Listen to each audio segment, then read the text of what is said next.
il faut que ñu dindi en réalité système bi moo boobu dañ ko doon utiliser mais malheureusement ñenn ci sénégalais yi comme man comprendre ñu woon lan lañ comprendre woon mooy le système est beaucoup plus profond qu'on le pense. La ilaha illallah. Et suñu ne le système est beaucoup plus profond qu'on le pense. ay mooy que système bi du benn président de la république système bi du la succession de président de la république système bi du l'évolution présidentielle du Sénégal de 1960 à nos jours. oui. mais suñu xoolee évolution boobu noonu dafa am lu mu fondé benn nation ci nation boobu ñu am état ba ñuy dem bay wax concept état nation d'accord mais concept état nation bu amee lan la ñuy taxawal ab gouvernement un gouvernement pour gouverner il faut qu'il y ait des ramifications des élargissements yi nga xam ni moom mooy tax ñu am ay administration ci côté santé ci côté jàng ak nangam ak nangam nangam ak nangam justice ak ñoom seet mais administration yooyu noonu dafa am ay nit ya nga xam dañ faa nekk ñii bokk ci ay parti politique ñii bokkuñ ci ay parti politique ñii nekk ay citoyens ordinaires ñii nekk ay citoyens yoo xam ne am nañ appartenance ak identité politique ñu ñëw ñu am lu extraordinaire parce que le Sénégal a toujours été un exemple de la démocratie en Afrique. ren suñu démocratie gën a am lu mu wane une opposition qui gagne au premier tour avec 54% des voix. Elmat wallaay suñu fàttalikoo keroog le 24 mars. 2024 am na benn photo bu nit ñu bëri posté woon ñu ne repose en paix le système 1960 2024 mais malheureusement ce que beaucoup de gens n'ont pas compris mooy système bu deewagul. ba léegi mu ngi fi ba léegi mu ngi fi. waaw ba léegi mu ngi tambaamba. et lii maître Ciré Clédor li wax le maire mi waxoon na ko. mooy. wax na ko ndax ba vi.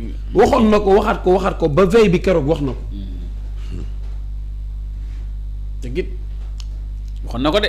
un exemple dama am benn collègue bu statut keroog les dires de son ami collègue am xam nga lu ko waaj bind un enseignant mu ne ko bugguma gouvernement bi réussir la ilaha illallah. parce que bugguma diw.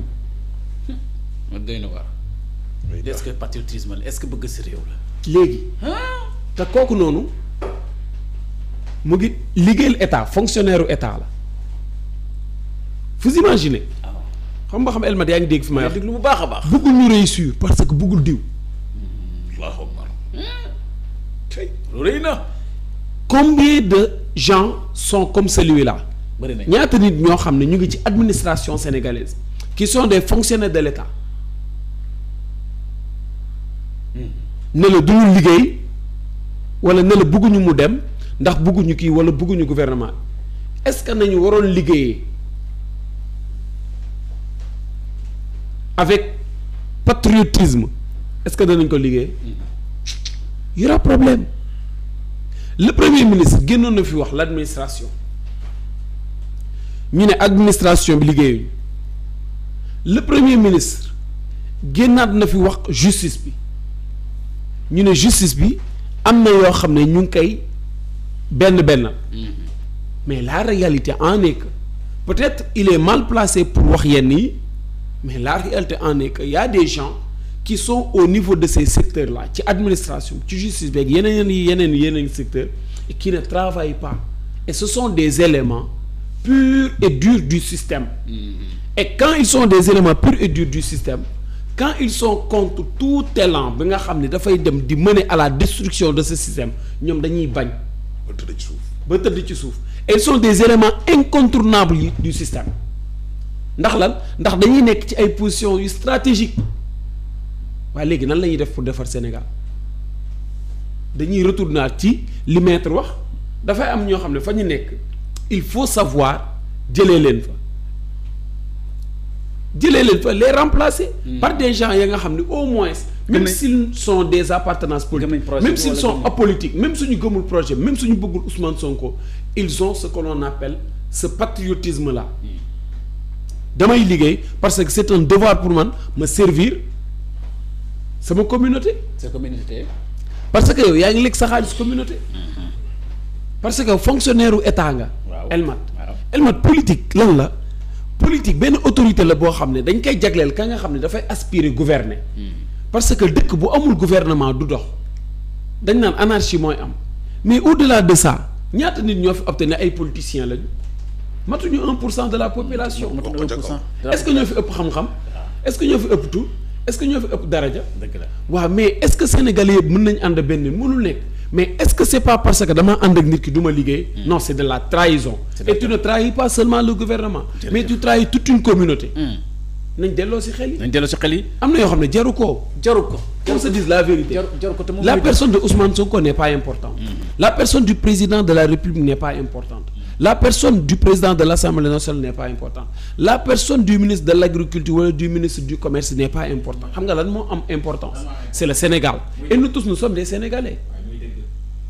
am na foo xam ne nag bu ñu demee ba yegg fa là y a problème. et nag état mooy ki nga xam ni moo yor direction bi. moo yor yedd bi. état mooy baaxal mooy sanctionner am si daf ko fi doon wax mu nekk lu am importance les gens yi nga xam ne yàqamte nañu réalisation les gens yi nga xam ne jàpp nañ ni gouvernance lépp réalisation rek lañ ciy xaar mais pour réaliser benn mbir Elmat dafa am fa nga xam ni fa nga war a déparé mën nga jënd kërub 50 millions mu nekk R+1 mais këru 50 millions boobu nga jënd mu nekk géejuwaay parce que géejuwaay nekk na bu zone bu stratégique këru 50 millions boobu noonu 1980 lañ ko tabax kër bi délabré wu est-ce que da ngay jënd kër 50 millions ñoo taxu nooy def doo réflexionner te da nga am yaakaar ni ki jënd këru 50 millions am na pouvoir daaneelal kër gi tabaxaat dañoo mën a hériter benn Sénégal boo xam ne de 1960 à nos jours am na lu fi nekk ñu ne benn système boo xam ne dañoo jàpp ni baaxul wala dañoo jàpp ni am na lu ko gën lu ñu proposé da nga mën a ñëw ci 5 ans ci 10 ans nga changer lépp ci loo xam ne 1960 ba léegi Sénégal bu doon liggéeykat retraité na waaw 60 ans yi tegu mais 1960 60 ans ak lu teg.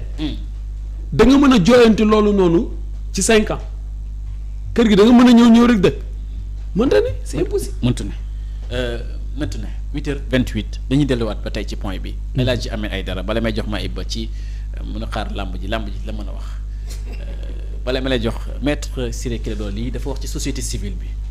Seydi Gassama tontu na ko Alioune Tine tontu na ko mais su mel société civile bi de leader bi di parti Pastef laal leneen de. ñi ngi xatraay de waaye maître Ciré Clédor Ly ñëw na yokk ci vraiment wax na ci li nga xamante mooy réalité bi wax noonu dëgg yàlla nit ñi xel mën na ko nangu. xam nga gouvernement bi daal. waaw ñoom dañoo am seen projet boobu ba ñu ko indee dafa am ñeneen ñu indi ay projet mu nekk fukki projet ak juróom-ñeent wax naa la ko léegi. fukki projet ak juróom-ñeent. waaw 19 candidats lañu. waaw 19 la ñu ne sénégalais. waaw tànn leen kenn. 54% aux sénégalais dégg nga. ne leen ñun projet bii ñun moo ñu doy mooy bu Pastef ñu jël ko. xam nga sama mag gi Ramatulaay Caam moom bëgg na ma trop mais rakintak mu dóor ma xeer moom waa Pastef la day commenter chaque jour. barkaati démb doon nañ waxtaan ci téléphone ma nag moom damaa ree lu ñu wax mu ne ma pourtant waxoon nga ko de lu ñu wax mu ne ma ne ko waaw mais dag may dóor xeer rek yéen moom xam nga ci émotion ngeen di dox bi ñu fi wootee affaire dialogue bi ñun de jox nañ ay invitation ak ñoom Malick Gakou ak yooyu Malick Gakou dem man demoo invitation dem moom Malick Gakou demul. non Malick Gakou dem na. non Malick Gakou dem na waaw ci dialogue bi. ba ci suba teel gi mi ngi naan ma takkal bagage yi nga ñëw ñu dem mais xamoon na ni parce que bu dee am na nit boo xam ne daf ma comprendre. même bu ma feebaree mooy wax téléphone rek daf naan ma xanaa tey ça ne va pas wala bu ma banqué daa ma temps yi daa mel da ngaa ñàkk de ma ne ko yoruma dara. moo feebar nii ku ma gën a xam nga ko amut ci dëkk bi mu ne man depuis démb bi ñuy wax laa xam ne doo dem. ma ne ko man daal président sincèrement man dialogue bi man sentiruma ko lu ñuy dialogue woo société civile woo. te ñëpp ay système bi lañ. non lu ñuy dialogue. moom moo jaaxal. dialogue bi le 24 mars la woon dialogue national kaay leen ñu waxtaan ñu xool yéen ñëpp lan ngeen d'accord ñu doxalee ko réew mi ci juróomi at yi sénégalais ci dialogue ba ñu ne ñun bii moo ñu doy amoo temps kuñ fi fal juróomi at ñetti budget nga yor budget bi nga fi njëkk a fekk da ngay ñëw di ko exécuter ki fi jógee moo ko voté. déggoo ma de. dégg naa lu baax. 2028 boo voté budget décembre pour 2029 soit ñu reconduire la wala équipe bi ñëwaat après ñooñu ñoom ñoo ñëw exécuté ko kon éliminer nga ñaari budget ci juróomi at ñetti budget des juróomi at ci boppam moo gaaw ci koo xam ne dañ na leen ñëwal nga defaru gox waxoon duma laag nga defaru réew. Golf Sud gii nga toog képp juróomi at daa ndaw Médina Gounass gii rek maire Gounass gii nii Gounass ñu ne ko ci juróomi at yi da nga war a defaraat fii lotissewaat fii dindi fi inondation ci juróomi atu yàlla. bu mu amati lii defaral ñu centre commercial defal lii sport bi tamit waa Médina Gounass léegi ci juróomi at lañ bëgg mu sax juróomi at ci commune Gounass rek dafa ndaw waxoon duma laaj nag réewum Sénégal ba mu daj ñu juróomi at. gaa yi nee nañ la yow sa bosoñu doy am nga premier ministre boo xam ni amul li la dal musul dal benn président koo xam ne leaderu parti bi ci boppam ki bëggoon ñu gañe moom la yàlla dogal ci boppam mooy doxal yow vision bi mooy sa premier ministre yow yaa ëpp chance Ismaïla Yacine non premier ministre boobu président de la république boo xam ne yow kenn du la attaqué nit ñi miinuñ la kuy attaqué PM bi ngay attaqué ku wax mu ne moo ñu ko joxoñ maanaam tey buñ naan ci magistère u Diomaye la ñuy wax parce que mooy président de la République. waaw mooy magistère Diomaye waaw. waaye lépp le principal acteur et le vrai comptable ci boppam. dañ naan